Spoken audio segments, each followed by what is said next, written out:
Clean version. Alright, let's see. Hey, do you have an You know that Allah exists, right? Do you have an argument God exists? Yes, inside the Quran, Allah said that He split the moon in half, and if you go into NASA, they have pictures of the moon, and it has a crack in the middle. Okay, but let's say the moon is cracked. Why would I believe in God? Because inside the Quran, it says Allah split the moon, and Yeah, but why would I believe that? because there's a crack on the moon. No, why would I believe God? Why would I believe God split the moon? Why would I believe that? Because it's stated in the Quran. Why would it be lie? Yeah, so why would I believe the Quran? Because it's right. The proof is right in front of you. No, look, we have the fact that the moon is split. The Quran says what split it is God. Why believe what the Quran's saying? Because God wanted to show the non-believers of His existence. Okay, but I'm not granting you God did it. Why would I believe God did it? Because it's stated in the Quran. What do you mean? Why would I believe it because it's stated in the Quran? Okay, the Quran says it. Why would I believe it is what's being asked. Because you just keep repeating because the book says it. Okay, we understand the book says it. Why would I believe the contents of the book? What the book is asserting, I don't yet have reason that levies the belief that that thing is true, that God split it. So repeatedly saying that the Quran says it is not motivation for me to accept it. So why is there splits in the moon? No, look, we're supposed to get why we think God did it. Yes, because He wanted to show the non-believers His power. Okay, I think you're confused. What you're talking about is the efficient cause. You're like trying to explain why God intended to do it. I'm not asking you about why God desired to split the moon. I'm asking why I believe God had acted in splitting the moon. I'm not convinced there's a God. There's this fact that the moon is cracked. You want to say the best explanation for the fact that the moon is cracked is God splitting it. Why would I think that? Yo, bro, I'm just trolling right now. Yeah, I'm trolling. Have a good day. No problem. Have a great one. You know, I gotta thank you. You invited some viewers here. We were like at what 15 and it jumped to 100. So let's hope that some of these other people have arguments. Hey, what's up? Do you have an argument God exists? You talking Amazing Family? Are you talking to me? Mm-hmm. Can you hear me? Because I'm having trouble hearing you. Sorry. Okay, what was your question again? I'm sorry. I see prove God exists. I can do that. Yeah, go ahead. I can do that. Anyway, this is how I do it. I invite you to something called angel training, where your angel that's standing behind you will bring you to heaven while you're sleeping. And I will introduce you to Jesus myself, face to face, or your angel can do it. Anybody on the call that wants to go to heaven to see Jesus face to face, you say yes, and your angels that are standing beside you will bring you. Angels, bring them up. You know who By the way, we don't. Well, real quick, we don't have anyone else in the request box. Can we tap the screen and share the live? I'm not really understanding the. You have 97. You have 97 people on the call. Yeah. Don't you see that up there? No. Okay, yeah. Well, it was 87, but. Well, mine says 98, but it changes when people go on and off. So it's really accurate. Now it says 101. So yeah, just say yes, and your angels will bring you to heaven, and you can meet Jesus face to face. No problem. That's what my. Thank you for that advice. I'll check it out. Hey, what's going on? Hey, what's up? Do you have an argument God exists? So I was on Angel YouTube training. So I was on a YouTube about a year ago, and I found this guy, and he's like one of those like Christian prophets, you know. And like I'm like, yeah, there's no way like prophets exist or anything like that. Like you can't predict the future, bro. But like I've been following him for like the last year. You can check him out, but he actually predicted like Trump actually getting shot by his right ear. He posted the video like in June of last year. He's like, there's gonna be a bullet flying by Trump. I'm like, nah, no way. And then the assassination happened. I'm like, okay, it's probably like a lucky guess. And then he also said that he's talking about like there's gonna be like a financial crash in 2025. There's gonna be a huge wealth transfer. And I'm like, okay, well, let's kind of see what happens. But I looked through his videos, and most of what he says actually kind of came true. But how's that? Look, so there's multiple issues. First, I'm not really sure what qualifies as a prediction or being prophecy. But at any rate, even if let's say what he said was prophecy, all came true, I don't see how any of that at all is like reason, not even good reason. I don't see how it's reason at all to believe in God. Right. But obviously I don't understand how you would even say this is prophecy. I'm not really sure what criterion you go on evaluating something as prophecy versus some like random assertions. Maybe you want to build in that they know it. And if they know it, I don't have reason to believe that they know it, right? They could just be spouting their mouth off and things are coincidentally true. In any case, someone doing that is more probable than a God being real, right? Just based on our priors, someone just saying a bunch of nonsense and it all coming true is more likely than there being a supernatural divine being that manifested the existence of the universe. And you are right about that. Like they could just say whatever, and like sometimes if it comes true, then Yeah, but in any case, that just means it's not justification, because it's just more likely that that's explained by just spouting your mouth off than there being a God, right? yeah. But I don't understand how you can like say like there's gonna be a Trump, flying by his right ear, and he actually like said he saw like a dream or something like that, and it actually came true. So I don't know how you can just kind of predict I that. don't know how. I don't. That's not predicted if God existed, anyways. But he said he saw like he praised the God like in all his videos and Yeah, all but that stuff. look, just do some like conceptual analysis. We have the hypothesis, theism. There's a God. From the hypothesis, do we deduce the expectation that there's some prophet who talks about political future events? No, you don't generate that expectation if God were to exist. So that's not evidence of God. Similarly, if I had a cake on the table, or the hypothesis had a cake on my table, and we have the data that there's like a balloon in my backyard, well, that fact is indifferent to the probability of the hypothesis, because whether or not there's a cake on the table, it doesn't make the expectation, nor disexpects there being a balloon in my backyard. Now, if it was raining, we would expect that the floor would be wet, right? If it rained 5 minutes ago, we would deduce the expectation the floor is wet, right? I don't see how you're generating the prediction of any prophecy. Yeah. I mean, I get what you're saying and everything. It's just You would like just have to give me the yeah. argument that's expected, right? And I mean, it clearly isn't, but if you, I doubt you have an argument, but feel free to attempt to give an argument. I doubt that these types of, I just don't see how, even under like more constrained types of theism, like Christianity, I don't think those facts are expected at all. Okay. I mean, kind of going off of that. Let's kind of like switch gears, I guess. There's a thing called NDEs, near death experience. You kind of know what those are, right? Hmm. So people are reporting like there's like kind of consciousness after death. People going through surgeries and reporting that they kind of see themselves like floating in the air and like seeing their own body, and stuff like that. My question to you, what do you think happens when you die? Do you think it just like is it like before you're born, like just non-exist? Like what do you think? Yeah, I believe it's like before you were born. But in any case, that doesn't really matter, because atheism doesn't comment on there being an afterlife. There are atheists who are also philosophically inclined to believe in afterlives. They're compatible, believing in an afterlife and no God. And what does that consist of? Like, The explain. belief there's an afterlife. That's it. I don't know. Like reincarnation. Like, what do you mean afterlife? Reincarnation isn't an afterlife. I mean, like there being a heaven. So atheists believe in heaven, but not a God. They're compatible. Or a heaven, not the Christian heaven, of course. The Christian heaven, of course, is just parasitic on there being the Christian God. It's just a type of atheist heaven. Okay. But it's about what you believe, right? So you said, Yeah, look, if I believed in a God, I don't even know if I would ever believe in an afterlife. Suppose I was a theist right now. No, I wouldn't believe in an afterlife.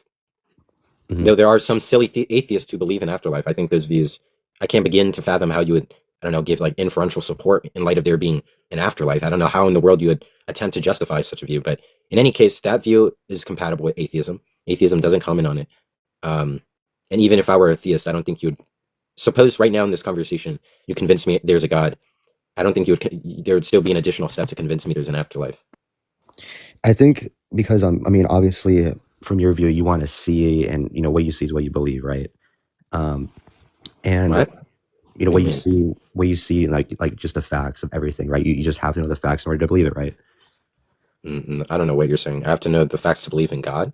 No, I just No, need just like I'm reason. saying in anything. I just need good reason. No, I don't need to know the facts. I just need good reason to believe some proposition. So my biggest thing is just about the near-death experiences from like just thousands of people doing. You go on YouTube, look at NDEs, and it's like kind of the same thing that people experience, kind of like a tunnel, like light, like a feeling of like warmth and love. This is Yeah, what but people. isn't that just disexpected anyways under theism, or at least classical theism like Christianity? You wouldn't have an experience like that while your soul is still attached to your body. But they report that they know that there's a God. That's the difference. They know that there is. I don't know how they make that inference. That's just a jump that's unjustified. Whether or not they experience an afterlife, I don't know how they get to God. Right? Obviously, whatever they're perceiving isn't, unless they're looking at an argument with their near-death experience, some sound argument that God exists, then I don't know how they're justified in the belief God exists from seeing an afterlife. Right? That does nothing to do that. But in any case, again, that's not expected if Christianity were true that people would have near-death experiences. I don't know how you generate that expectation. And even then, look, those near-death experiences, again, this is like kind of obvious. The most plausible explanation for that thing is just hallucination. Yeah, I mean, I get, you think it's like a hallucination, but they say like I don't it's think like, that, but it's the most plausible explanation. It's more likely it's a hallucination than it is them tapping in to some eternal new realm, some novel realm where there's like some divine novel realm. Like what? Like, yeah, we have background information about psychology, neurophysiology, and the facts that hallucinations are actually common and prominent, right? So it's not unlikely that someone would experience a hallucination, especially describing the event to be something such as that, something so unique or sui generis, right? Those types of experiences are not experienced in normal mundane life. That's more likely to be expected if you're having a hallucination. And we have good reason to believe it's more likely a hallucination, given the stats of hallucinations, given the plausibility of hallucinations. I don't know why you would think that that's actually like you perceiving an afterlife or perceiving God's like a different realm God created. That's just like silly to even jump from to think that it's more plausible. It's that than just some like type of mental episode. I don't know why you'd think that. well, I think it because thousands of people, like I said, report the same sensation, and it's not Yeah, but we're talking about whether the sensation is better explained by them perceiving an afterlife or having a hallucination. Why would I think it's better explained not by a hallucination? Why would I think that? well, because I mean, everyone has a different hallucination, right? If it's hallucination, then why are they seeing themselves, floating up in the air and having the same sensation of going? Nothing about hallucinations preclude their being shared. Like mass hysteria is a thing where people do in fact share the same delusion. I don't know what you're talking about. Just like I said, dude, it's just thousands of people just kind of reporting the same thing. But look, let's just say everyone had this exact same experience, right? How does that still? I don't. Is that supposed to say that's less likely? Big L is the goat. Stop playing. Actually, that's not even far from wrong. But yeah, look, I just whether or not everyone attests to the same experience, I don't know how that says anything about it being less plausible. It's a hallucination than an afterlife. Because they report that it wasn't like they know it wasn't a hallucination. They actually saw. What does that even mean? You don't hallucinate yourself. I don't know what you're saying. A hallucination is when you have an experience that is just not concordant with the actual facts, the state of affairs that's the agent's in, right? They have some perceptual facts that don't correspond with the actual facts. So them attesting to certain mental content or experiences or giving an analysis of what they've observed is what a hallucination is, when they observe things that just don't relate to the actual world. When you say they're not attesting to themselves having a hallucination, what the hell does that mean? You think when you have a hallucination, you know you're having a hallucination? No, you just have experiences that don't correspond with the actual world. I have to just disagree because I mean, Disagree with what? I mean, with your argument because of that being a What hallucination. argument? Of that being I a never argued it being a hallucination. I said that it's obviously more plausible it's a hallucination. And I already gave more reasons. It's parsimonious. I don't know if you know anything about explanatory arguments when you say it's better explained by this versus that, but there's a principle called parsimony, which is a type of heuristic that deals with the types of things that you're introducing. And we already have background facts that there being these types of mental episodes. You're introducing something new by talking about an afterlife or even an afterlife and a god, right? So in any case, your view's less parsimonious.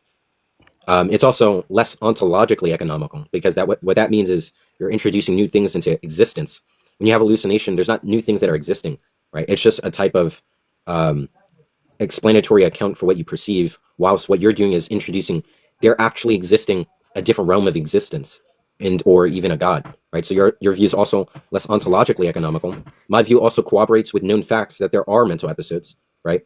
We actually have a large sample pool of there being these type of psychological episodes, and they're actually extremely common, right? So everything, at least if you actually know how to gauge plausibility, yeah, it's just very, very obvious. My view is more plausible. I don't know why you would think it's like you're not offering any account for why I would think it's God versus a hallucination. I also explained how if theism were true, you don't expect that fact anyways. So it's not expected if God did exist and there was an afterlife, I would have those experiences. So that's not predicted. That's not making any accommodated prediction under theism. So it's not even if it were true that that's what they actually are experiencing. Let's say it's not a hallucination. That's not even evidence for theism. There's no reason to think that they're actually having that experience. That experience somehow corresponds with the actual state of affairs. So and you offer no reason either in light of your view as opposed to mine. So whilst I gave you reasons to believe in hallucination over yours, right? So you just don't have anything. I just have, like I said, the experiences from people. I don't. The experience is the thing that's being explained. Okay, they have these experiences. What explains it? Them actually perceiving an afterlife or them having a hallucination? You're just confused where we're at in the conversation. To say that we're having the experience is had by both. both already have the data to be explained is the experience, right? What you're saying is the experience actually corresponds with the actual world, right? Yeah, no, you can have experiences that don't correspond with the actual world, right? And that's hallucinations, right? And that's more plausible, as I explained, than what you're positing as an explanation. Yeah, but have you done like your own research on it though? Why would I need to? So because it really like proves that God exists, and maybe that's Jesus just Christ. It's like what I'm saying is going one ear and out the other. Theism doesn't make that expectation. Theism doesn't expect people would have these experiences. If there was a God and there was an afterlife, I don't know, unless you have an argument that people, if that were true, that there's an afterlife and a God, that we would expect the fact that people before death would have experiences of the afterlife and God, then no, you've offered nothing in light of that. Bare Christianity doesn't at all argue in light of that. The Bible doesn't attest to people having these experiences. There's nothing about the background facts of Christianity or any theism, bare theism, that has these background commitments or a set of commitments that you could deduce that expectation. So it's not expected at all. That's not even a sliver of reason, because that fact's not expected at all. Just like if I have the fact there's a balloon in my backyard, that's not evidence for Christianity. Christianity doesn't expect that me, Jomar, monkeyboy, would have balloons in his backyard. Okay, so that fact is not evidence. It's not expected. And I also already explained how my view is more plausible. The explanation, their hallucinations, is extremely plausible. In fact, so plausible, you're astronomically irrational to have this type of explanation you're working with. And then when asked you to offer a reason, you said things that were just not informative, like, well, they have these experiences, which is the thing to be explained, right? And I told you my explanation is hallucinations. So you had no account for your reasons. I explained the plausibility. And I even explained how your hypothesis isn't a hypothesis at all, because it doesn't even accommodate the fact. Because in order for it to be accommodated, it first has to be expected. And it's not expected if God were to exist, specifically the Christian God, if you're Christian, that we would have those experiences at all. So now it just seems like you're repeating that you just want to believe it and you have no good reason. So, I mean, I don't know if we're going to go anywhere, because now it seems like this is the third attempt of you just repeating what you said. Maybe unless you're going to introduce anything novel. If you can't think of anything novel, you could be honest and we can move to the next guest. Or if you want to attempt to actually give reasons to think it's God, we could try. No, I mean you can move on. It's just I would just do your own research, look it up, and then maybe like do more research on that on your own end. And I think Yeah, I'm not going to do research because that. No, I already explained to you how me doing research would do nothing. I don't like. Again, it's just in through one ear and out the other. Theism doesn't expect that. Then you just don't do your Why own would I research believe in then. it? It's not anything about the research, because you yourself don't have an argument it's expected. And I explained to you how it's not expected. So it's not even evidence for God. Even if that were true, I can grant you, let's say that all happened. Let's say there's an actual correspondence between their experience and the afterlife. It's not just some like malformed like perception. It's not like some mental episode. Okay, I still don't believe in God. That doesn't tell me anything about there being a God. If there was a God, I wouldn't expect that fact. But then who's controlling it then? But that question isn't a reason. What you're supposed to be offering is reasons to believe your explanation. Right. Look, we could both ask questions to each other. Asking questions isn't offering reason in light of what you believe. You believe that God explains it. Asking a question and not, suppose I have no answer. That doesn't mean you're justified in your belief. If I have a slice of grilled cheese on the floor and my friend says, I think it's grilled cheese fairies, what about you? I'm like, I have no clue, but grilled cheese fairies is kind of silly, don't you think? He's like, no, if you don't have an explanation, obviously it's going to be my explanation. No, me not having an answer as to what can be an alternative competing explanation doesn't justify the belief that grilled cheese unicorns explain why there's a slice of grilled cheese on the desert floor. That's just silly, right? There's certain norms, Okay. there's epistemic norms that establish what it means for something to be justified, right? Justification isn't merely, I have an account that can explain it, you don't, therefore I'm justified in my belief. It doesn't seem you have anything. Okay. I just have like a last question. So, like, what do you think? So you believe in like the Big Bang and everything? The Big Bang Theory? Most people on this app have no clue what the Big Bang is, so I'm going to just say no, just because there's going to be a lot of confusion on your behalf, likely, of what the Big Bang even is. So let's say no. Let's just say no, I don't believe in the Big Bang, because I have, it's very likely you have a misconception of what the Big Bang is. Okay, I don't believe in the Big Bang. Okay, so what? So how do you think like everything, like the universe started? Why would I think the universe started? Like, how do you But think? like no theists have. What's the explanation for how life formed? Is that what you're asking? No, just like how everything came to be. Like, how did everything come out to be? You mean the configuration of our cosmology? Like, how's these stars over here? How's this solar system structured in this order of planets? Right. Something like that? Yeah. How do you think everything came to be? Okay, well, that is traditionally explained by things like the Big Bang. So you don't know then, because you don't believe in the Big Bang. I don't know. Well, yeah, if you're just asking about what's the most plausible explanation, I could say the Big Bang. I could say I have no account. I don't know why. Let's say I don't have any off. I have nothing to offer in light of the configuration of our cosmology. So what? So if you You're gonna don't say know, God, and you're just gonna fall into the same objection as earlier. Look, if there was a God, do you agree God has free will? so God limits his own self. But does he have free will? He does, but he limits it. Okay, that's fine. Okay, so God has free will, so he could have freely chosen to create a world. However, he's also omnipotent, right?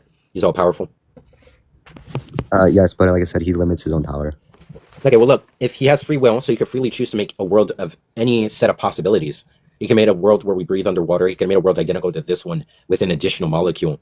He could have made a world that's completely, there's no life, right? There's infinite models of a universe God could have deliberated on making. And he chose this one. Okay, well, and if it's free will, that just means if you're talking, I don't know if you know the concept of libertarian free will, but if you're talking about specifically libertarian free will, and if you don't know what that means, maybe I'll explain it, maybe not. It's kind of complicated and nuanced, but if you think the type of free will God has is libertarian, and God chose libertarianly freely which world to create, then that just means God chose from an infinite set randomly. It was just a random universe he decided to make. So in fact, we wouldn't expect this cosmology at all if God existed. It would be entirely unexpected because God would choose randomly. There's no facts that explain why God chose this. Well, there's another argument. I mean, yeah, he could have done anything, but at the same time, Yeah. you have to also think like if you ever like look around the world, like look yourself in the mirror, like why are your eyes placed like that? Why is your face like that? Why aren't your eyes on your And why tummy? would Like okay, why let's why isn't, let's like, entertain like this that? question. Okay, the question is why is my body configured the way it is? Okay. Yeah. Again, if there was a God, we wouldn't expect the configuration of how it is. Like again, you wouldn't expect my autonomy to be this way. Wait, what do you mean by that? If a God existed, I wouldn't expect that my eyes would be right here and not where my nipples are. We don't deduce the expectation that I would appear like this. Well, because It's compatible with the there's a Christian God theory. existing that my eyes are where my nipples are. It's not expected. Right, but So God's not an explanation. no, because we could technically live like that, right? I mean, we could. Mhm. Why I'm- why are like I said, why is everything so perfect on our bodies, right? Well, I don't know what you mean by perfect, but in any case, again, the way our autonomy appears is just not expected if the Christian God exists. But it's not expected if just evolution and Mother Nature did it. Okay, well, that's just a claim you can't defend. I presume either way, you don't even have like some rudimentary understanding of the tenets of evolutionary biology. I mean, I don't either, but in any case, to make that claim, you would have to at least have a rudimentary understanding, like a very basic understanding of the types of tenets, principles, and devices that evolutionary biology has to even make that argument, right? And I'm doubting you have that. Maybe I'm wrong. Maybe you do have that argument and or know these like the basic tenets of evolutionary biology. But if you don't, you can't say that's unexpected because you don't really have a very transparent understanding of the field, right? You would just be talking out your ass. Look, let's just say it's unexpected. I can grant you that it's unexpected. Okay, so what? But if they're both unexpected, then neither are explaining neither.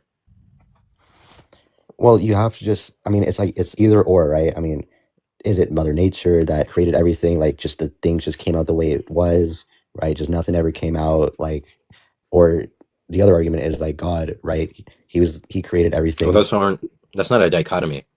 It's not either God or Mother Nature.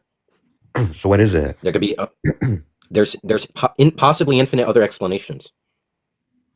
Like I could think fairies are an explanation. That's one of them. As silly as it sounds, I could believe it's neither a god, it's neither the natural world itself being disposed to creating organisms this way, but it's some different supernatural type of magical entity with wings or something, right? I could just posit any other explanation. I don't know what you're asking, so what? All right. I mean, I guess my final question to you, I mean, Look, the only time the explanation is dichotomous, which means it's only these two options, is strictly when it's either God or not God. Yeah, it can't be anything other than God or not God. But God or the natural world itself isn't a dichotomy. So there's still infinite other explanations that could be employed into explaining that thing. And I mean, what other things were you like thinking other than Mother Nature or God that created everything? I mean, it's like it's just one of them that I said is fairies. Another one could be multiverse theory. There's certain types of multiverse cosmology that explains how other universe configure, something like that. It could be a brute fact, meaning it's not explained by anything, right? Just like how God exists and nothing explains his existence. That's called a brute fact when something's a fact and it has no explanation at all. We could just say the way the universe is a brute fact. In fact, that would again be more parsimonious, because if you make the commitment God is a brute fact, God's existence is explained by nothing, then an atheist can mirror that commitment, that brute fact commitment, and just say, well, the way the universe is just a brute fact. Nothing explains it. Okay, well then, boom, they resolve the issue, and they stalk the amount of commitments that you have, brute fact commitments, and now they just don't need to explain the fact. Right? That's the easiest, funnest way an atheist can just dissolve the issue. Okay. Well, listen, I guess my final question to you, I mean, what would someone have to say to you to like make you believe that there's a God? That give me a good argument. That's all I need. I used to be a Christian for most of my life. Right? I left because I started studying philosophy. I understood certain philosophical devices. I was actually an apologist. In fact, I was extremely better than you. I used to argue for Christianity, and I left because the view was just atrocious. To be honest, it was just like really silly. Like I'm gonna be honest now as an atheist. It wasn't me having bad experiences with the church or with my religion. I was just genuinely honest, and the view was just very silly in my opinion. I actually have no sympathy towards theism at all. I'm not sympathetic towards theism. I doubt I would ever be convinced in a God. Right? But I used to be a Christian, and if I ever find a sound argument in light of there being any God or for theism at all, I will probably investigate it more, and I might either get swayed. But I doubt that because how stupid the view is. But yeah, if the answer to the question is just a sound argument, right? What I'm asking for on this live, just any argument that establishes God's existence. Yeah. All right. Well, I mean, if you want to do research on NDEs, that's my best argument for you. But yeah, other than that, you can look it up. But you can go to the next person.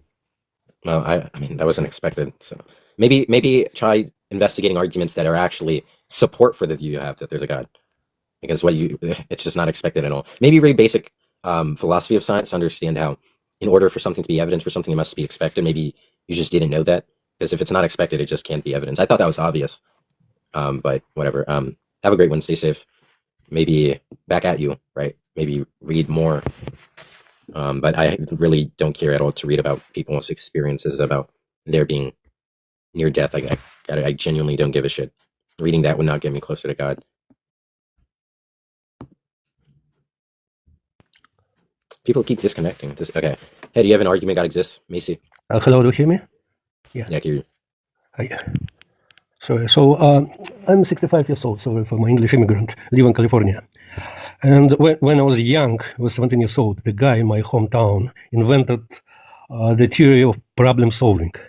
So it's called TRIZ, T-R-I-Z. How to do inventions, what tools, what methods of thinking you need to do inventions. Right? And most important thing that we learned then was that when you have an idea, when you have an invention, you're thinking from the understanding the general purpose, and then from that purpose you're going back to the details. Okay? And when we see, for example, the living cell, you see it's a giant, extremely complex machine. And for example, you're saying that reverse transcriptase is created some evolutionary way that's impossible, because the purpose was kind of from RNA to sneak back to the RNA factory, back to the DNA. This clearly states purpose. So I guess I don't understand what. To be honest, I wasn't tracking most of what you were saying. Can you give me the rough idea, just like concisely? So my problem with evolutionary biology is that the machinery of the living cell is came from some concept from and then it was designed. You said what came from a concept? Living cell, living biology, everything that's why people who believe in evolution never basically understood how the living cell was created from non-organic molecule. Well, evolutionary biology doesn't even make that commitment that it formed from non-organic life. No, they did. They tried. There was kind of guys who thought about kind of I'm just saying. I'm saying that I'm just saying the field doesn't make that commitment. I'm sorry? Also, I'm pretty sure I'm saying the field of evolutionary biology doesn't make the commitment that life had to form from inorganic life. It doesn't say anything about that. How do they think it was? Well, that can vary among biologists. The point is that the field of evolutionary biology, the field itself doesn't generate that. It doesn't make that commitment. Well, that's why like certain abiogenesis theories aim to motivate that view that life had formed from inorganic life. But in any case, you can be an evolutionary biologist and believe in God and not believe that life formed inorganically. In fact, I'm pretty sure I would assume that most evolutionary biologists are theists. They believe in God because 31% of scientists generally beside the are point. theists. Yeah, you're right. But now we have AI. So what we proved with AI that you don't need a biology. You need a living cell to have intellect, right? I didn't understand a lot what you Well, said. AI is a computer program. Intellect exists in computer, hardware. Is that right? Well, there's a sense that it's intelligent. I don't think it's intelligent in the same way humans are. I think there's like an Well, that's equivocation. not I don't proven. know if you know what that is. Some people say about AGI, which is intelligent. So maybe they're not there yet, but they're thinking it's pretty much doable.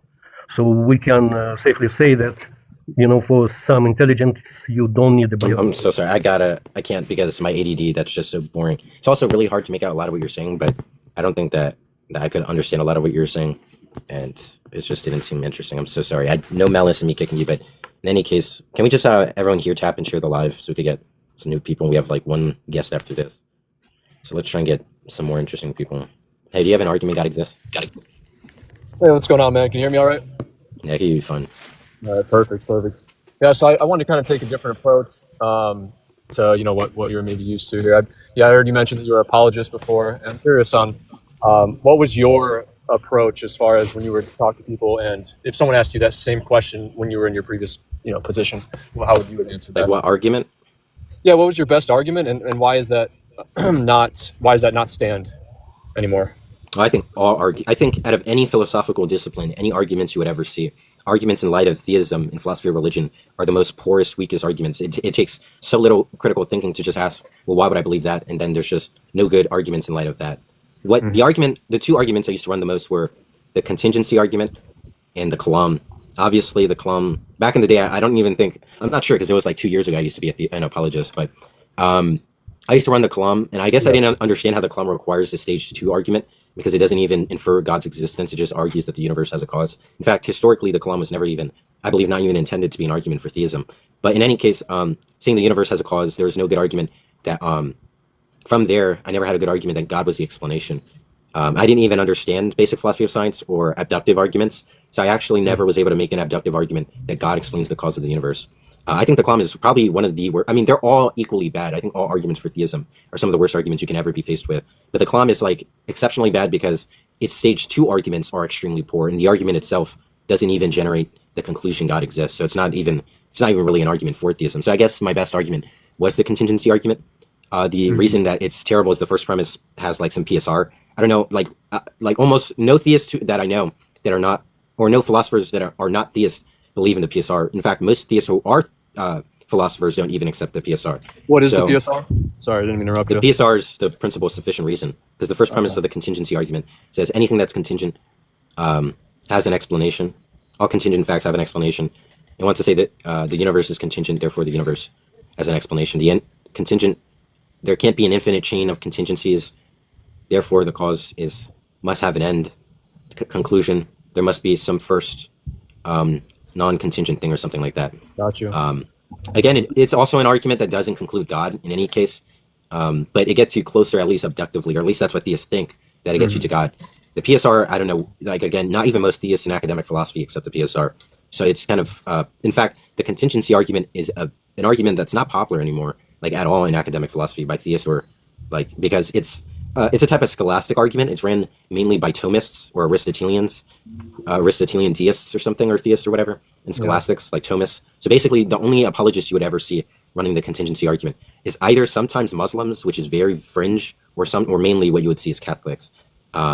Muslims like it too. But even though the number of Muslims is fringe who actually will run it, though online you would probably see a number, like it would be surprising how much Muslims run it. In terms of academic philosophers who are Islamic, I'm actually not very clear on the population of them, but generally Islamic people, like just the Islamic population, at least that I'm familiar with, that run the contingency argument is fringe. I'm not entirely clear on the population.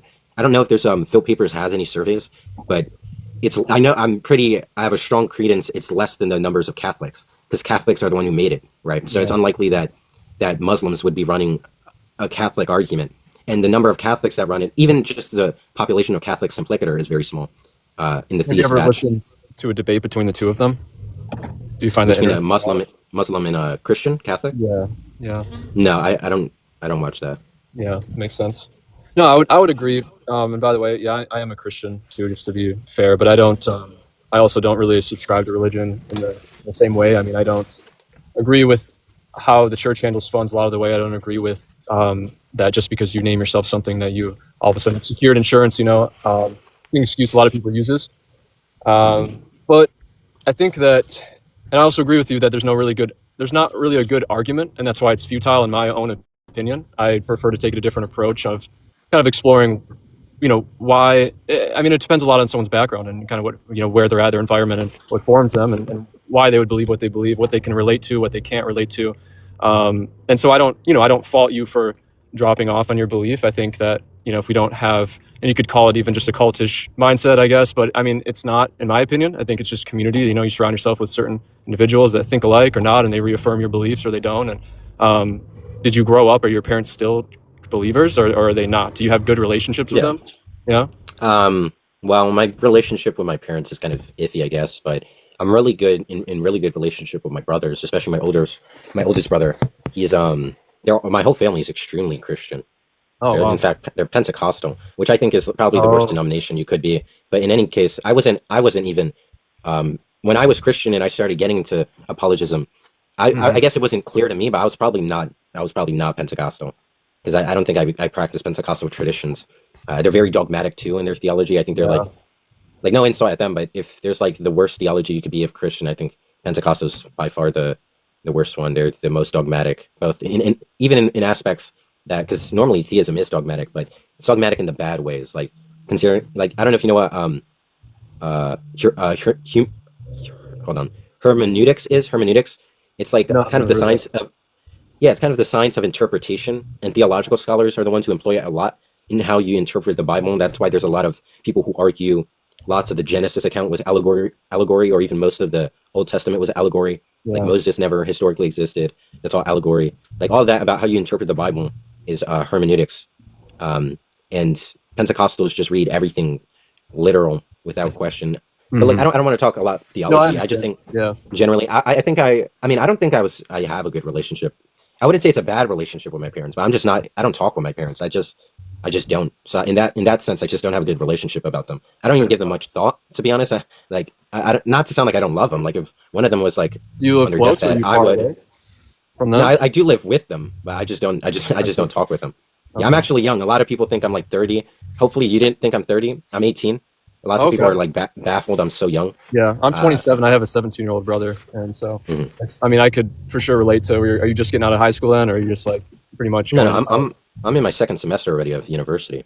Oh, nice, man. So you're pretty. So you took some college credits or things like that in school as well. Yeah, I was enrolled in a lot of AP courses. Oh, it's pretty good, man. I guess I would say, I'm not too bent out of shape like a lot of other, whatever you call them, believers in Christ or Christians. I don't get bent out of shape when someone doesn't believe. I mean, you have a fair.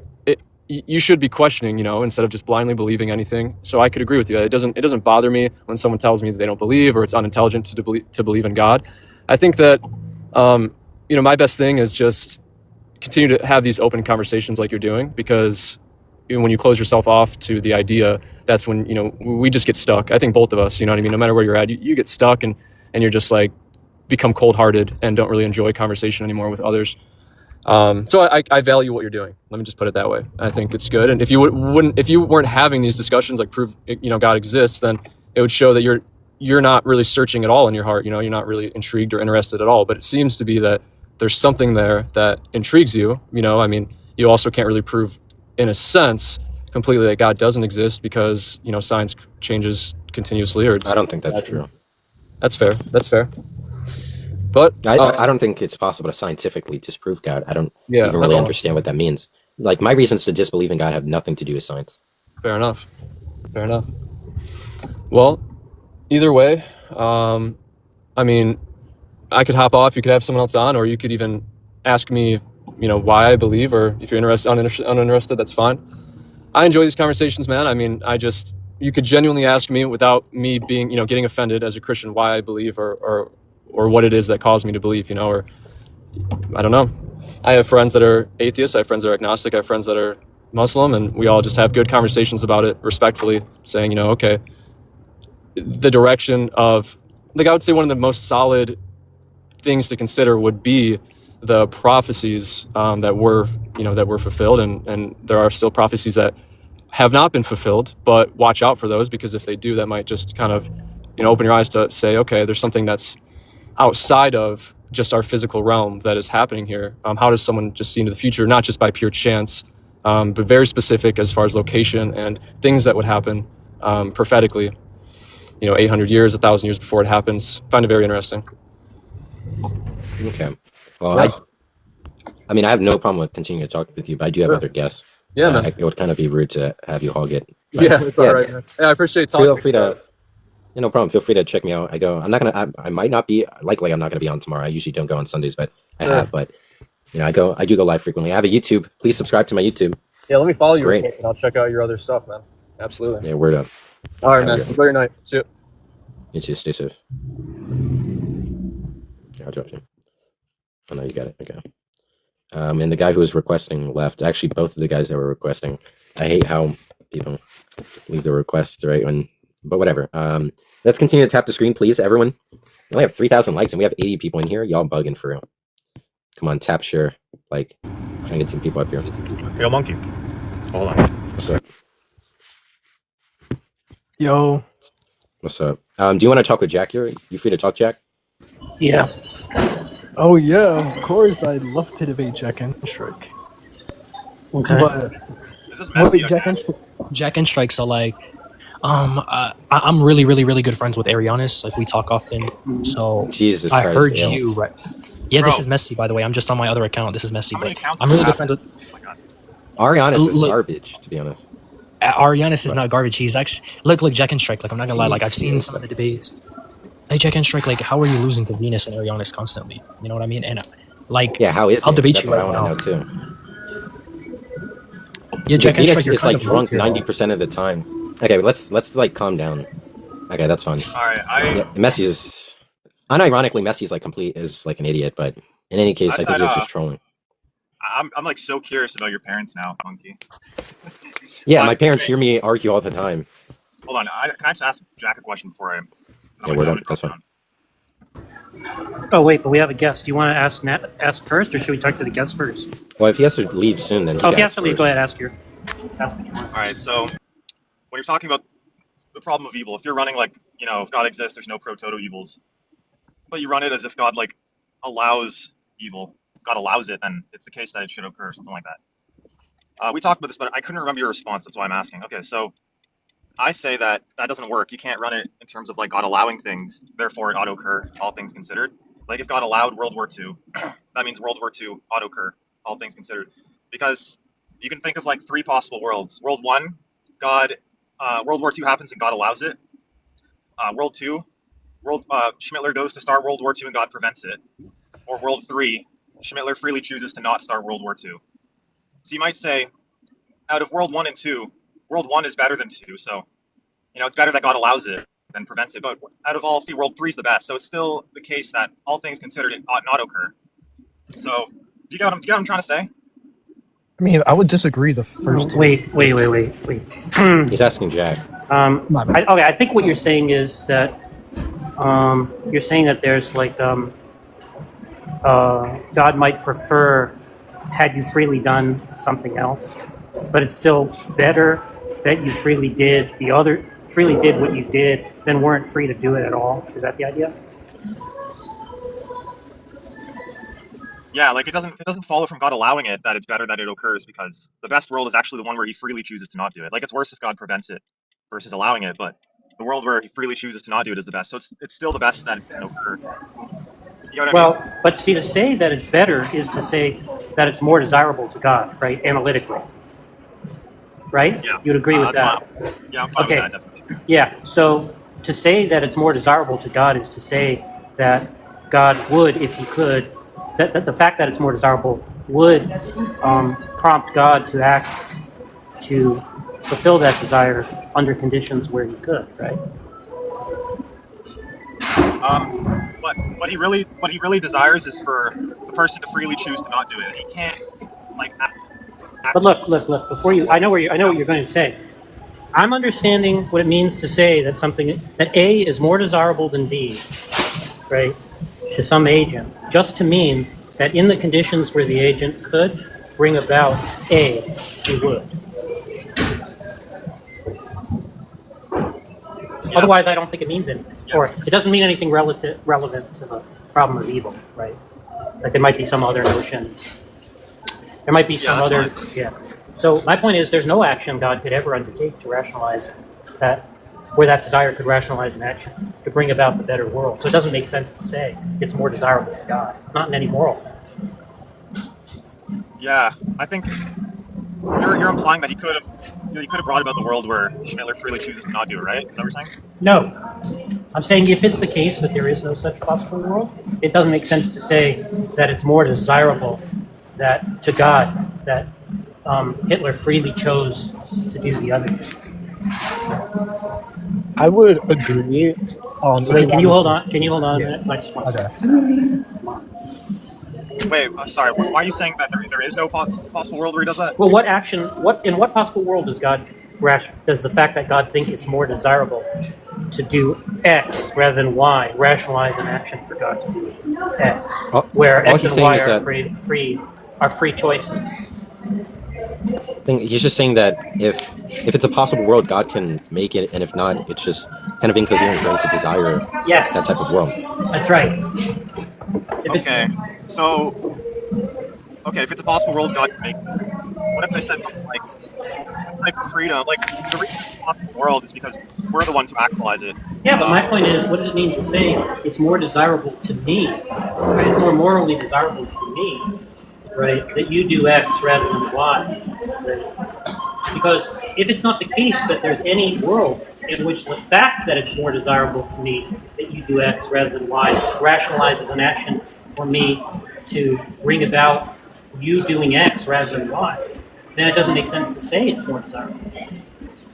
Okay, I think I see what you're saying. So because it's like a state of affairs that God wouldn't be able to do himself, it's kind of rational to say that's the desirable state of affairs? Yes. Because what desires are states of mind that potentially rationalize that. Okay. Yeah, okay, I gotta drop down. But all right. I'll think about this. Yeah, we can pick it up next time you're on. Everyone here, donate to a broke boy like me. So donate to me. And forgot what I was gonna say. Oh, Jack, I was trying to click that recording. I forgot how many days ago it was, but when you said to subscribe to monkeyboy's channel, and I just can't find it. But yeah, so I don't know if I'm gonna be able to clip it because it was like so hard to find. But Lucas, what's up? You want to talk with them, Jack? Oh, and also, it's funny that you're at Panera Bread because I actually just ordered Panera Bread. Oh, really? They're delivering? Yeah. I'm not sure because my older brother just asks me what I want. Either he's driving, either my parents driving, or dad's delivering. Oh, okay. All right, Lucas, do you have an argument that exists? I guess just to input to the last thing that was being said, right? In terms of morality, you got to think about the state of being, right? And I'd argue there's three states. One, the tangible, which includes our body. Two, the metaphysical, which is the mind, right? And this exists in like just ideas, like money, stuff like that. So, and then the third would be the mind that recognizes self in a different space, and that would create other, right? And so well, I guess I don't know what this is responding to. If you want to talk about the problem of evil, I think that would be more interesting. I'm building with Jack because the first one, right, the tangible world, it inherently is just all neutral, just follows the laws of the universe and the forces that make it. But the mind, the metaphysical, is where we come in and we interpret what is, and then that's where good, bad, whatever. But whatever you're saying in any case just doesn't seem to be relevant. Because look, all the problem of evil is saying is that you have a being that's omnipotent and all powerful. Yes. And also obviously omnibenevolent. He's all good, right? Mm-hmm. If things like the Schmolocaust were bad, and we understand him to be omnibenevolent, so he's opposed to evils, then we would expect that he would deliberate, that he would choose to extinguish these evils or prevent them. But he from can't occurring. he can't force it though, because then that would violate will, which would eradicate the self. Well, he could, right? The idea, if you're saying that the reason he doesn't He impede on could, free will, but or he doesn't do it, is because he doesn't want to impede on agents' free will, right, or ability yes. to exercise actions freely. That's different to say, because if he couldn't do it, right? Let's say he did want to desire to impede on a person's free will, and he just didn't have the power to, then he just wouldn't be omnipotent. But look, if you're Well, saying that, yeah, I mean, well, he that would just definitely preclude would him from be doing able that to. He action. just wouldn't choose to, being all good, recognizing No, that. no, I'm saying that if he desired to impede on free will, so he doesn't care about people's free will, and he wanted to stop it, and he didn't, Mhm. that just shows that he wouldn't be omnipotent. He wouldn't, or at least, well, he both wouldn't be omnipotent, but even more than that, he wouldn't have sufficient power to stop actions such as those. But who's to say that's his desire? I'm saying if it were his desire. Look, Well, if, I mean, yeah, obviously, but then he if wouldn't Superman, be God. And then if he no, can't no, do no, that, then he's, no, you're not getting the look. If Superman, look, let's say, obviously, there's no facts about Superman that Superman desires to be cheetahs in races, Yeah. right? That's just not a fact about Superman. But if Superman had that desire, so he ended up acting in racing cheetahs and did not succeed in achieving the win in the race, that just means he's not all fast, right? He doesn't run an infinite speed. That Yeah. would show that he's not faster than a cheetah. If his utmost aim was to run faster than a cheetah, and he couldn't succeed in doing that. Similarly, if God didn't care about free will and desired to prevent these actions, and he didn't prevent them, that'd be a showing of his incapability at successfully achieving that desire. Thanks for the glasses, GC. Well, yeah, but then I would. So what's your point with that? Yeah, so you want to say that the reason why God doesn't actually impede, or the reason he doesn't prevent the actions, is because he doesn't desire to impede or stop the ability for agents to exercise their free will. But that just, because look, that just means it's better. Because look, if it was a worse thing that a child could, it's either, let's say we have two options. God stops the child from getting raped and impedes on their free will, or he allows them to do it in light of their free will. Now, either one is better or worse. Now, if it's better, or he could be indifferent, which means neither motivates him to act either way. Now, if God perceives the world in which the child is raped in light of them exercising free will, that just means it's a better thing that the child is raped, just so the person exercises free will, as contrastively to God impeding on free will. Well, so that just means under your view, it's a better thing the child difference get with raped that to freely is that act. there's still a violation of will in that example, that being a will going against a child, and so God wouldn't support that, but he also would be a hypocrite if he intervened. Yeah, but whether or not one is acting against another's will is different, because the point is that God himself, recognizing he has the potential to stop it, and he sees it as better to allow them to exercise their free will to do the action, means that it's better the action's done in light of them freely doing it. Well, yeah. Yeah, so that just means under your view, it's a better thing that people freely choose to do these bad things. Because if it were worse that they freely choose to do bad things, just like when we see a cop, we wouldn't say a cop's doing a bad thing. I mean, look, under your view, would you say given that they know bad? they are made of the same nature as other, and therefore they have no authority to execute control over the other. That's the best given free will, right? But obviously people can I don't know what that's saying. Because we all originate of matter, right? And this matter creates the point is just of others, and that's where I think this is besides the point in any case. Because look, let's say we have Superman, and Superman is just walking one day. He sits on a bench and he's just relaxing, and then he sees a guy with an AK enter a school and start pewing. And we know Superman can move multiple times faster than the speed of light. He could tank collapsing stars, whole collapsing galaxies. Right? He's basically like invincible. Right? He can efficiently and effortlessly stop this guy, but he allows the person to go in and freely pew up the school. Right? With the kindergartners. Now, in a mundane sense, we would say Superman did a bad thing because he could recognize what the guy was going to do. His intentions were bad, and he had the power to achieve the bad thing, and Superman had the power to stop it. We would say that he's a bad. But under your view, you would say no, because if Superman acted in preventing the action, he would be impeding on the guy's free will, and it's worse that people don't freely act than stopping bad things. That's your view, right? And that explains why God doesn't impede on I would people's say free will. that there are two approaches that Superman could take to stopping him, right? One would be with force, like beating him up so he can't do it, whatever. But the other could be by just standing in front of the other life, protecting the life, and trying to convince themselves to not go forward, like a Batman approach. Like Batman, well, he doesn't need to beat him up. He could just grab him at the speed of sound and put him in a jail cell before he makes any move, and he doesn't even recognize what happened. If it's preserving more wills, then it would be more moral. However, I mean, does the Schmolocaust have an astronomical number of wills that have been eviscerated, or people's will were impeded and people were just unalived? Presumably under that account, then God was obligated to act in preventing the Holocaust because the number of wills that were being impeded was greater than the numbers of The persons Bible acting. says if people are oppressing you, right? Like, they force you to walk a mile, then you walk two. So recognizing the state of the self that's limited, right? And knowing that if the will of another is to try to dictate that and to like either for self-preservation of the limited experience or mental schemes or any other reason, I knowing don't know. that Look, you're just saying a lot of things that are confusing, and they don't seem to be I'm so I have really ADHD. responding. It's hard to like connect the thoughts. Look, would you think? Let's just take the scenario of Superman. Would you think it's Yes. better that Superman stopped the pure? Is that a good thing? Morally good that he stops him? Under your view, of course. I'm thinking. Hold on, because morally good. Hold on. Because a normal person Like, would say how is if he they saw stopping him? Superman. Like, Well, there's many ways you could. We could just say it's any way that's harmless, right? Like the first example I like gave in a was way when he that just Okay, he could just fly at like subsonic speed, grab him, and throw him in a jail cell, and he doesn't even recognize what happened. He just appears in a jail cell, right? Disarmed. Okay. That's like God could do that too. He could just teleport. God created all space, time, and matters, and done a number of miracles. It's not weird that he could just change the spatial location of the a person. difference between put him us in a and jail, God right? is that God would be all, and we're limited.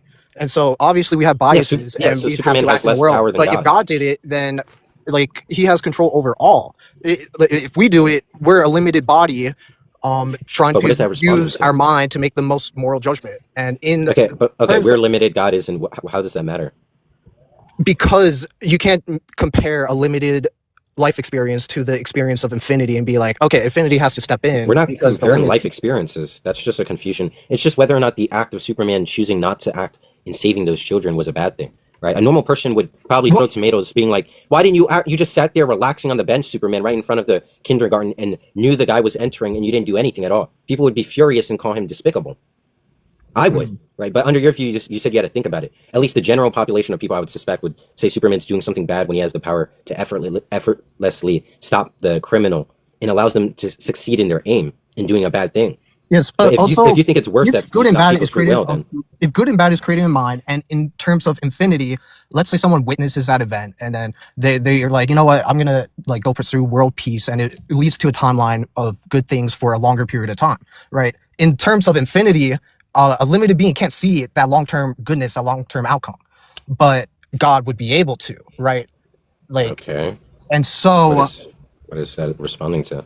And so what's moral or immoral for a limited being to do wouldn't necessarily be immoral for an infinite being to do. Oh, okay, so you're saying it's that he would have potential. that knowledge of potential good that could arise in terms of a grander scheme. Yeah, so the idea is that it's potentially a means to an end that we can't perceive. Like, let's say there's a guy who's playing a guitar with a guitar open on the street, right? And he plays for cash, and I ran and I stole a quarter from him, and that's all he had. And losing that quarter, he didn't have enough to like take the train. We would say it's a bad thing I stole his quarter. But let's say that if I didn't steal his quarter, he takes a train and he unalives, right? Because the train crashes. Yeah. And so it's a better thing. In that sense, he doesn't see the gravity of me taking the quarter. Let's say like Jesus or something took the quarter, right? God sees everything and sees that he would save a number of souls, including this guy, if he just went around that's taking quarters. precisely why earlier I was trying to say like the limited experience. Like I'm just bad with words. But you know what that means, though, right? But that just means that it's a good thing.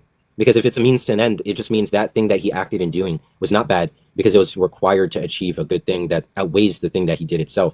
So when God acts to not prevent the Holocaust, that just means God has a greater reason to allow billions of people to unalive. Right? I mean, so that just means it's a good thing. It's a part of his plan or whatever. I mean, Right? precisely. Like this was something that I was like. No, that's just like a view that's just like a reductio. Now you're committed to saying that things like the Holocaust aren't bad. That God had the next part of this in allowing it, and that's a good thing to achieve his aim. But my original thing I said was there's three states of being, right? And so like death of the tangible, right, leads to the metaphysical and the others to make sense of it. And so what we see in the tangible doesn't necessarily mean that the metaphysical and the other is, you know, doing bad in something that's bad in the tangible, right? And so I feel like understanding that relation is key to know, to like, even if we can't see like the grander scheme, if self can influence other based on just there's being multiple selves in different spaces, and that influence is based off how they interpret what is tangible, then no matter what happens tangibly, it's ultimately up to the self, and that's But look, this right. tangible self, metaphysical self, isn't really responding at all, because all the idea I'm trying to get across is Well, if why it was a not? bad thing. Well, look, if the idea was that if the thing was bad and God did not prevent it, he would himself be bad. But if it was a good thing in not preventing it, then he did a good thing. Under your view, you suspect that God has reasons we can't see to allow it that makes it good. But now that just makes you committed to it being good. Well, if what is good and bad is created in the mind, right? Because Because look, if God only does the good things and God good did and not bad didn't prevent the exist action, that just until means society existed, theoretically, right? I don't. But why you just keep spewing stuff like, look, is God all good? I don't know what. Telling me the It history would of be how all evil good came about is just because not if he informative. created all would be better than nothing. Yeah, but the history or the anthropology or whatever, right? Whatever you want to talk about, the how evil arose, its origin, that doesn't turn on anything we're talking about. Yeah, I mean that's kind of like ADHD separate thought that I tied back, but The point is, yeah, if ignore that. it was a bad thing and God did not prevent it, he's doing something bad. If it's a good thing that he not prevented and God's doing something good, you took the latter horn. You think that God allowed it for a reason, such that thing was like it's like an instrument to achieving a better good. So under your view, that thing Precisely. it's an instrumental good, so it's good. The tangible is an instrument for the metaphysical and the others to become good. Okay, No matter the problem I just have with happens. your view is now you have a view that the Shmolocaust was a good thing, and that's just a view that most people would think is wild, and I wouldn't adopt a I'm view that talking says in something terms like of that. infinity, though, right? I don't know what you I'm mean. We're talking in talking in terms terms of of infinity. the tangible just follows forces of physics. It doesn't have an opinion. It just is. How we What? take it in, that's where like the good and bad comes in, right? And so I'm arguing that what the limited person says is good or bad Into the today, heart, the souls. like eventually, like they don't have the knowledge to see what good will come later. Yeah, I mean, I already like said it, but I mean, you kind of already. I understand that. My point is just under your view that you just think that it's an instrumental good. let me give you like an example, right? Like my younger sister, like she has like cerebral palsy and epilepsy, right? And so growing up, she was always just like behind and stuff. And a lot of people would say that's a bad thing, right? But she was without that, I wouldn't have studied at school. I wouldn't have gone and treated more patients. But that's just equivocating on bad. It's not like morally bad that she has that. I don't even know what that would mean to say it's morally Well, bad. She has some people would say because cerebral it palsy. limits her ability to express her will and herself, right? And that's why I understand injuring that, others. but all I'm saying is that's equivocating. Like what you mean by bad is a different thing, right? Look, it's being said like maybe it's bad in terms yeah, of precisely, but that's going to be different in every self. what? Like I don't know what you're saying. I'm saying that's bad, right? And you're like, well, you're just saying that. I'm saying that everyone has their own. No, I'm not saying that. I'm saying that you're just meaning something different when you say bad, because you're talking about Okay, non-moral sense of bad. how would you define bad then? No, I'm just saying you're talking about a non-moral sense of bad. Like if I say it's bad or it's worse than my little brother has Down syndrome, for example, what I might mean by that is not like he's morally bad for having that genetic mutation. What I might be saying is his ability to succeed in achieving his aims is deficient, or he has some social deficiency due to physical facts or genetic Okay, facts. so that deficiency he's not. wouldn't be a more. I see what you're saying. Okay. Yeah, you can call that bad. Normally people would say that in that way. That's I bad, just but that's not always morally hear bad. people for arguments of God. It's like, oh, if God is all good, then why give a child like cancer, right? So I was just thinking in terms of like that, right? Like how could he allow this and make him good? But And so I'm Mason's not saying connecting if to he the allowed that type of suffering in like a life, but then it led me to bring non-suffering to more lives. Okay, but just to be That's like clear, an your idea is example of, just like, the your idea, moral. but your view is just that God allows it because if it were a worse thing that He allows it, He wouldn't allow it. Obviously, if it was a worse Well, thing yeah, all to things happen. are as is, which is Okay, well, evidence. So, you know. okay, well, I don't know. There's multiple other guests, so I think we can. Yeah, leave it it's there. all Is that good. fine? I apologize if my thoughts are kind of like everywhere. I didn't take my No, you're meds cool, man. today, Don't worry. but yeah, just you're a smart guy. Just keep it up, bro. Love it. Peace. Yeah, thanks. You too. Have a great one. Stay safe. Yeah. Okay. We have a couple people. I don't know why Mason's not connecting. You want to talk with this guy, Jack? Okay. Or is your background? Does it sound okay? Yeah, it sounds fine right now. Okay. Hey, what's up, Dala? Do you have an argument you could give to Jack? Sure. I think the idea that we can prove something beyond a reasonable doubt or something to be a fact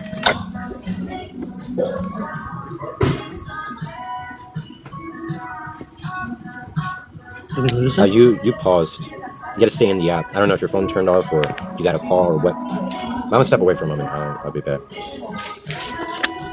Oh, Cartesian is here. Maybe he got a call or something. Should we bring up somebody else in the meantime?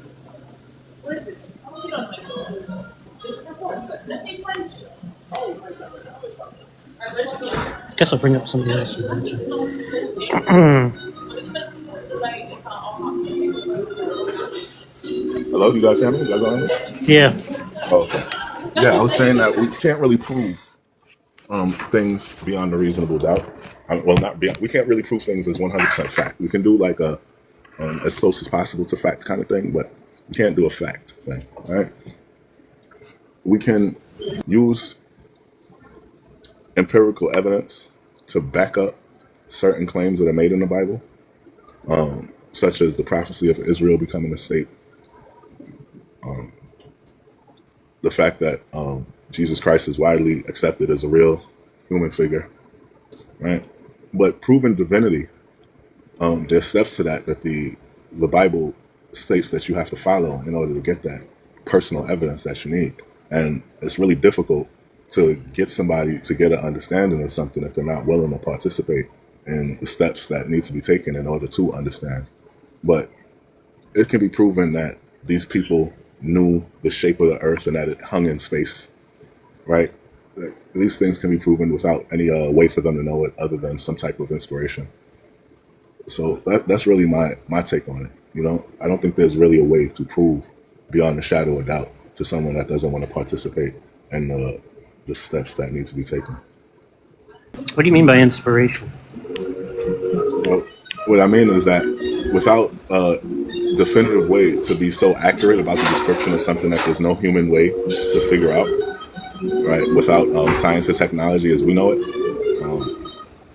then the information would have had to have come either told to them and they copied it down, or inspired from some other source and they copied it down. Their testimony is that it was inspired by God. You know, and I don't have a real way to doubt them because there's no other scientific or mathematic way that they could have come up with these things at that time. Okay, why couldn't it be like an I can't hear you. You sound too far from your mic. Why couldn't it be an alien, for example? It could be an alien, but that doesn't change the fact that there was an all-powerful being in the eyes of the people describing what they were describing. See, the problem is that we're too quick to disregard something because we don't like the terminology being used. If something describes something, if somebody describes the beginning of the universe as swirling particles that eventually took form and compressed until the energy was so great that it exploded out or spread out rapidly, right? And we consider that to be a Big Bang, right? If somebody described that to you, and then someone else described to you a situation where the earth was here, but it had no form to it. And then the form came and the statement, let there be light, was made. And then light appeared, and then we had the earth and the universe as we know it, right? To me, let there be light sounds like it comes with some volume to it.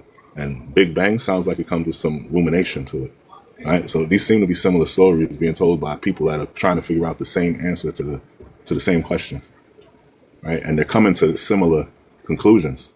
And there's no way that both of these people coming to these similar conclusions could be wrong. I'm sorry, but it doesn't seem like it's interesting. Sorry. No malice. Yeah, and then Cartesian dropped too. I'm eating, so I don't know if you want to try and talk to him. Go ahead. So,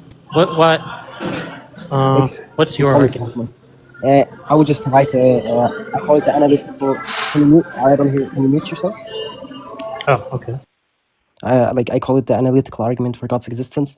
I just present it really shortly. So basically, it begins with the premise of how we define goodness, or like ontological goodness, for instance, not morally good. That's another discussion.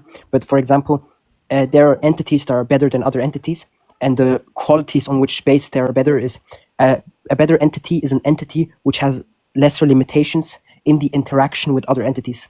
For example, let me take an difference between like an God or an rock in that sense, why the rock would be ontologically inferior to God, would be the rock has more limitations in interaction with other entities. The rock cannot interact with other entities in the same sense God can, the same grade. So that's just the definition of good, I suppose. Why God wouldn't now exist? Because my argument says God exists. If an entity, the best possible entity, right, would be Is it like Anselm's argument? no, it's modified. Anselm's like Anselm's presuppose that existence is a predicate, but my argument doesn't like just ignores like existence, etc. on this end. So basically, the best possible entity would need to exist because it would have a non-existing thing would have limitations in interaction with other entities. So it means something that doesn't exist has That's just yes. to say that a non-existent thing. I can't hear you that well. It's just a confusion to say that a non-existing thing has limitations. And what I defined what limitations in that sense is. I defined limitations as having, I've defined being lesser or better than other entities as having less or more limitations. A thing which doesn't exist has limitations in that sense that it cannot interact with You other understand there are no non-existent things. But Jack, the question is, a non-existing thing cannot interact with other entities. You said a non-existent thing is bad. What? You said a non-existent thing would have limitations. Yeah, in interaction with other entities, because it cannot interact with other entities because it does not exist. What I'm saying is it's a confusion to say that. What do you mean? Like non-existing things cannot interact with entities? What? There are no non-existent things, so it's not the case. Like non-concrete. I agree. There, like let's suppose there aren't unicorns, but they are unicorns in the sense of essence, like abstraction. They exist abstract, like unicorn. I agree, but I refer to concrete existence, like something that does not exist concretely, independent on the mind, has limitations in interaction with other entities. Then, for example, then something that is. Oh, so you just mean that things that exist that do not concretely exist have limitations. Is that the idea? Limitations by definition, limitations with other entities, in interaction with other entities. That is not controversial at all. Like that's not like a theist, dogmatic opinion. That's just, I think most analytical philosopher would agree with this. Wait, so is my reformulation of your statement correct? I can't hear you very well, but I just said that. Well, here I'll restate it. Okay. Can you say it again? Yeah. So, are you saying that things which exist, right, but do not concretely exist, have limitations? Is that what you're saying? In interaction with other entities, correct. Okay, well that's not incoherent.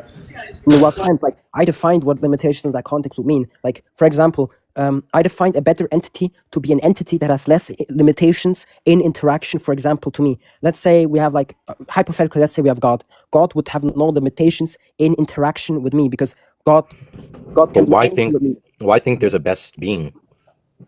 Yes, do you agree? Also, you think there is a best being, right? No, I'm asking why think that. I think that there is a. The reason why there is the best thing, because the first foundational principle on why an entity can be better, and non-existing entity is always inferior to an existing entity. Okay, I think you're kind of confused. No. I understand that. You want to say that the predicate of existence is had of the thing. Also, I don't take it that's controversial to say that existence is a predicate. But you just want to say it's analytically true of the thing if the thing is the best. It has no limitations on interaction, and that would just entail that it exists. Right? Exactly. But what's the argument there exists the best thing? The best thing, like if it doesn't exist, then it's not the best thing. That's the catch. If it doesn't exist, then it would obviously be. Yeah, but then I'm just not convinced there's a God, because what it means to say there's a God is the best being. A best being is a thing that's not limited in interaction, and not being limited in interaction bakes in analytically that it exists, right? Exactly. But if you question its existence, that would mean you're not thinking of the best entity because you're thinking of something that has questioning on the existence, and the things that have questioning on the existence are not the best entities because they may or may not exist, and this would be a limitations in that regard. So you're not. Yeah, but in any case, what you're not doing is giving an argument that there is a best being. Like it's analytical in that sense, because if you say, where's the argument? It may be or not be that the best thing exists. You posit some contingency on that being. But if you posit that contingency on that being, it becomes the lesser being. Okay, I think you're okay. I understand that it's an analytic truth of the thing that it exists, right? So that just means that the meaning that's carried by the term is one where it satisfies the predicate of existing. What I'm not convinced of is that there's a thing in the world that actually instantiates the set of properties that is associated with being the best being, which would include existing. So I'm just not convinced there's a best being. But your confusion on this end, your confusion that you have that this best being does not exist because I didn't like this. We didn't give an exact argument on why the best being exists. This very confusion. Look, you're not. What it means to exist is just to say that the predicates are satisfied of an object we can refer to in the world. Right? I'm just not convinced of that. You're trying to argue that there's a necessary. Yeah, it would be necessary, Jack. Can you repeat yourself? I would explain. Well, it would be necessary because when you say so you said no. I just want to. You do by exist. You just mean there's an object in the world that satisfies the predicates, right?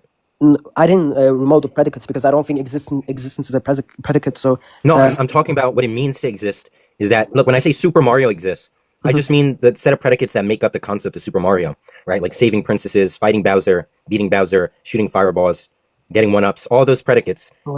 Those predicates are had of something in the actual world. That's a little bit redundant because things that are things that are per definition, things that exist per definition, for example, the law of identity. You don't question things that exist per definition by something external to it. When I ask you, why you bring up the law of identity? Because hey, monkeyboy, can I jump in here for a sec? There's also something that exists per definition. Well, let's just. There's also. So I just want to be clear to Cosmos. By when I say something exists, what you don't mean is that the predicates are had of something in the world. That's not what you mean. The predicates? Yeah, like when I say Super Mario, what instantiated? You mean like the properties with predicates? Yeah, there's some object in the world that satisfies those predicates. I mean, it's a little bit weird terminology because I use like the terminology I use is like maybe you know him. It's like a little bit. Okay, yeah, whatever. But look, so like there's predicates had with the concept of Mario, right? For example, where he's a plumber, he's 5'4", he saves princesses, right? That's like the intentional content of Mario. Those set of predicates that make up. The difference is I use essence. I don't use like scholastic terms. Okay. I don't care if you use different terminology. I don't care. I know what you're saying. I use just the difference here is that Mario does not have like existence in his definition, in his essence. So get him to no one's. Oh my God, no one's talking about this. Look, I'm trying to have an understanding of when you say something exists, you just mean the predicates are had of something in the world, right? The actual world. Yes. Okay, so then why would I think that there's something that has the predicates that you're referring to of God in the actual world? Because it exists per definition. But that just is to say that what you mean by God is the thing that does. It's just the referent that satisfies those predicates. But it exists. But you need to understand. I'm not. Part is not the predicate. I'm just not convinced there's a referent. I don't think it refers to anything in the world. Those predicates refer to anything in the world. Refer to an abstraction.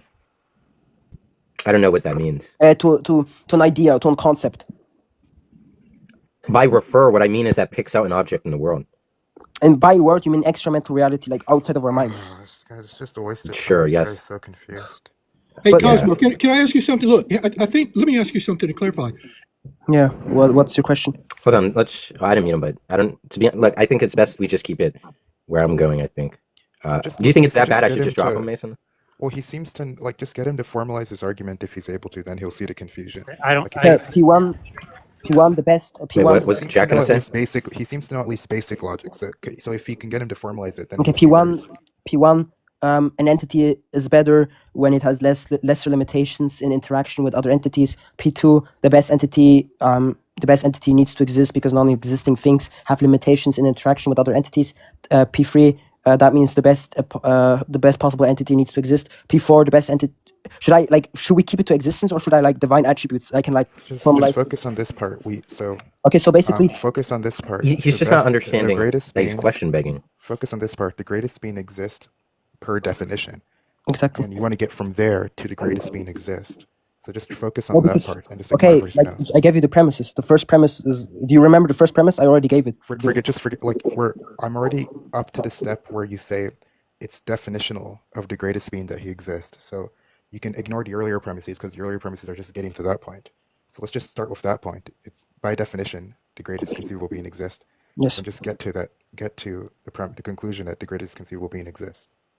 Yeah, but I just gave the Yeah, you just gave the conclusion of my premises. Like, Okay, so just start with the premise that the greatest conceivable being exists by definition. Then. bro, I gave you the three premises that something that a better Then hold entity. on. But you just reformalized my argument. That's not my argument that I said. You want to say that the greatest conceivable being exists by definition, right? You just reformalizing Just it. yes or no? I don't know if it's You like don't I know. posited it because You want to say I that think, in the definition bro, of the greatest conceivable being, part of the yeah, then it definition would, yeah, then is it that it would, exists, right? yeah. If it doesn't exist, it's not the greatest Okay, being. yeah. Not So the just start same with thing. that premise. By Okay. definition, the greatest conceivable being exists, and then Okay, just by get to hold definition. on, and just get to your conclusion that the greatest conceivable being exists. But okay, by definition, the greatest being exists. Premise two: if you question the existence of the greatest beings, we're not referring to the same entity because we're not referring to the same entity. And conclusion would be that the greatest being exists. It's just not valid. Like if you how it's not You know what valid. it means for an argument to be valid, right? Yeah, like when you can Yeah, so that infer one's not valid. So I mean, when try you to can think about it infer more and make your argument valid, and then come back. But I think it's even more interesting to explain his confusion on whether or It's not not going to he's get able it. to. You've been trying that for the last 15 minutes. You But just don't get no, it. my question is, things that are per I definition mean, the case. I think he's able. If anyone that I've talked with today, he should He's be not the able to closest get it. able to get it. What? Well, Yeah, I am I mean, Look, you so, think he'll get it if he hasn't gotten it in the last like 20 minutes. I don't. bro, it that, wasn't 20 minutes. bro, they just ignoring me. Good night, bro. It's already 12 a.m. I Yeah, need to just go. make your argument valid, right? Bro. And then come back. Okay, good night. I think you misunderstood something. Maybe it's my English, but yeah, God bless.